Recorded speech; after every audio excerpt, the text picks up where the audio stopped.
Buenos días, mi nombre es Ana Carolina Rivas Andrade, pertenezco al programa de Administración en Seguridad en el Trabajo en la asignatura Riesgo Locativo y Tareas de Alto Riesgo. El día de hoy les voy a hablar sobre dos videos de tareas de alto riesgo donde identificamos unos riesgos y mitigamos estos y también estandarizamos unos procesos y buscamos las posibles causas del accidente y también las medidas de control.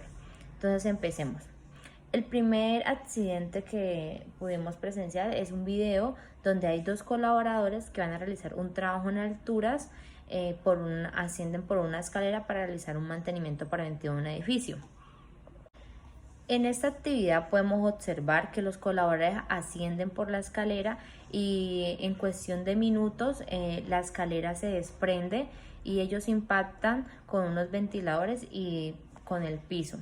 ¿Qué pudimos observar aquí? Que los colaboradores no cumplen con ningún procedimiento de seguridad, que estos colaboradores ni siquiera hacen una inspección de área, un análisis de riesgo, no identifican energías peligrosas, ya que esto es un edificio y puede contar con alguna energía, puede estar energizado el edificio, la escalera puede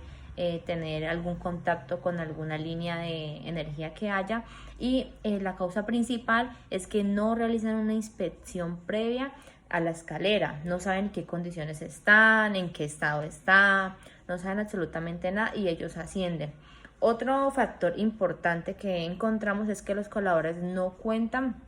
con elementos de protección contra caídas ni con elementos de protección personal. Debido a esto, al momento de ascender sin ningún equipo de protección, ellos caen junto con la escalera impactando con partes de la estructura como unos ventiladores e impactan con el suelo.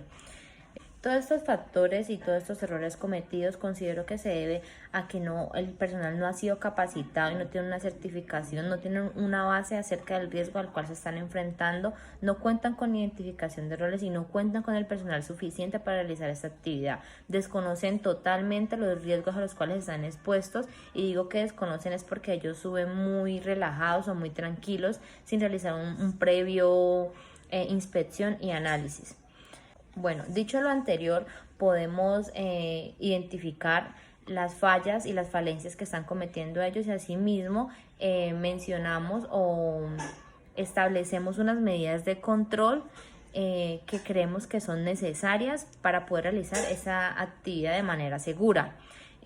Una de las medidas de control es capacitar al personal acerca del riesgo al cual están expuestos para que ellos tengan sentido de pertenencia y valoren un poco más la vida y utilicen todos sus elementos de protección. Otro factor importante es una asignación de roles y que haya el personal suficiente para realizar esta actividad, ya que para realizar este tipo de actividades de alto riesgo, como mínimo se requiere de un supervisor que es el encargado de asignar los trabajos y de dar el plan de trabajo. También necesitamos de un vigía de seguridad, que es una persona que también debe estar certificada para ayudar, apoyar en el proceso de la ejecución del trabajo. También necesitamos la persona que va a ejecutar el trabajo, que también debe ser certificada en trabajo en alturas para garantizar que esta persona sabe de los riesgos y pues cumple con todo el requerimiento que nos exige la 1409 del 2012, la resolución. También entre estos grupos de personas debe haber un vigía de seguridad o un inspector CISO que debe ser coordinador y que debe de apoyar la ejecución de la actividad, dando recomendaciones, divulgando también el plan de emergencia y apoyando en toda la parte operativa al personal. Otro de los controles, y pues siendo uno de los más importantes, refiriéndonos al riesgo de trabajo en altura, considero que se debe instalar una línea de vida vertical que esté anclada en la parte superior del edificio, ya sea en el techo o la cubierta, pero este punto de anclaje debe tener o debe soportar, o sea, debemos de garantizar de que este equipo esté anclado a una estructura que me aguante más o como mínimo 5.000 libras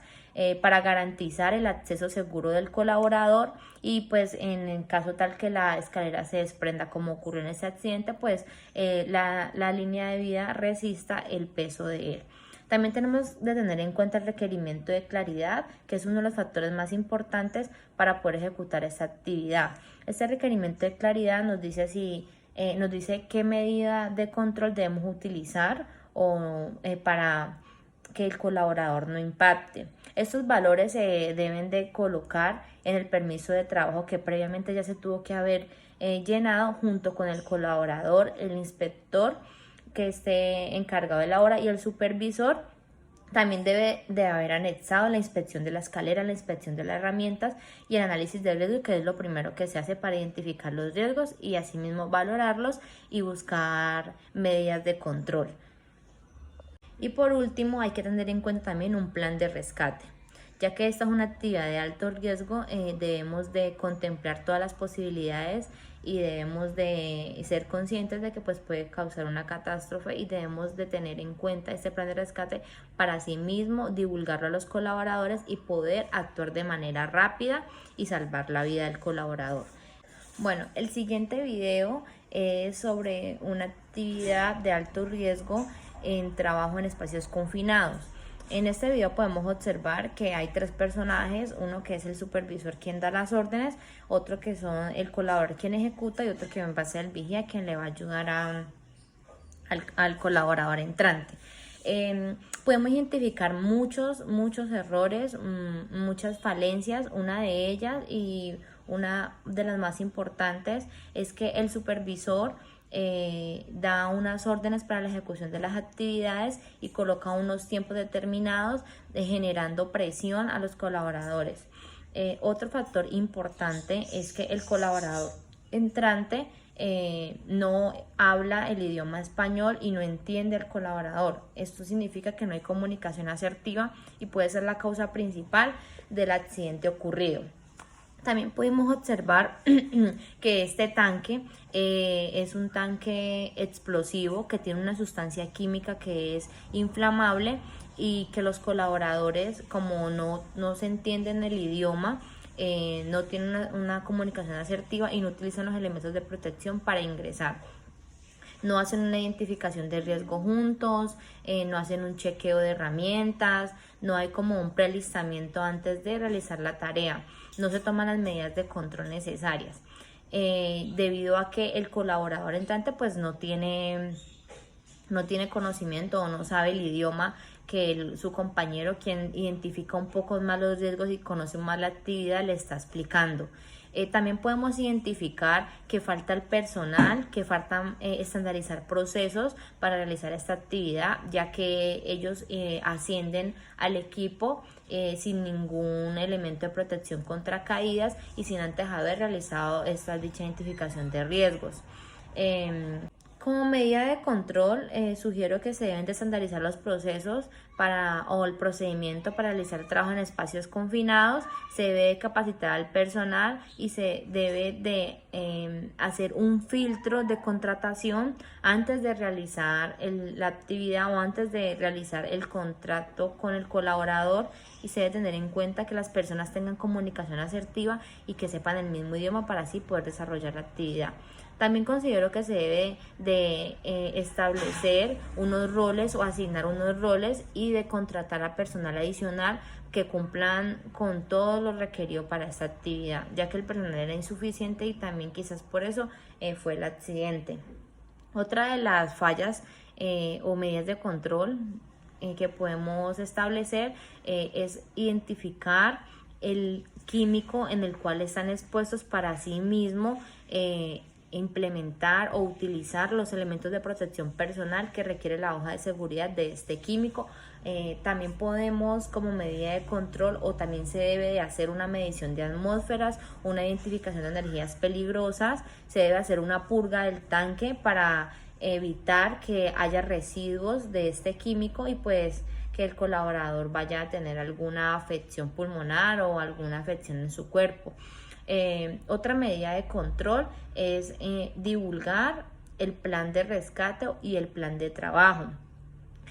Ya habiendo contratado personal adicional para esta actividad, pues ya los roles se asignan y ya se puede realizar una actividad de manera segura. También pudimos observar que cuando el colaborador se desmaya, llaman al personal de primer respondiente, que son pues, la brigada de emergencia. Ellos acuden a al tanque a hacer el rescate, y la primera opción que ellos optan es cortar una apertura del tanque para sacar al colaborador, sin tener en cuenta que hay un químico inflamable y que esto puede ocasionar una explosión, ya que dentro del tanque todavía hay remanente de este químico. Esa fue también una falla. ¿Y cómo la podemos evitar? Pues ya habiendo un análisis preliminar, ya identificado los riesgos, ya habiendo una asignación de roles. En ese sitio tuvo que haber un vigía o un supervisor de seguridad donde le explicara al equipo de rescate qué químicos se estaban enfrentando, cuáles eran las condiciones en las que estaba y cómo podría ser el rescate. A nivel personal, el rescate lo hubiera hecho entrante con trajes de autocontenido, donde el personal rescatista se los instala, ingresan por el manhole superior, descendiendo por la escalera, llegando al colaborador, instalándole una mascarilla con oxígeno, ascendiendo una escalera y por ahí poniendo al colaborador en la camilla, haciéndole su debido sujeción y extrayéndolo por el domo con un sistema 4 en 1 o con un trípode. Estas serán mis recomendaciones de seguridad. También hay que tener en cuenta que encontramos otros riesgos asociados, como el riesgo físico, que era la falta de iluminación y la falta de ventilación continua. Esto se mitiga con reflectores y con extractores. Para terminar, hay que tener en cuenta que este era un espacio de confinado tipo 2, altamente explosivo, de un grado de peligrosidad A, que es inflamable. También tenemos que tener en cuenta que hay una resolución 0491 del 2020 que nos da unos estándares y unos procedimientos para realizar estos trabajos y de tal manera poder ejecutar una actividad en óptimas condiciones, garantizando la seguridad del colaborador y de todo el personal que esté en obra. Muchas gracias.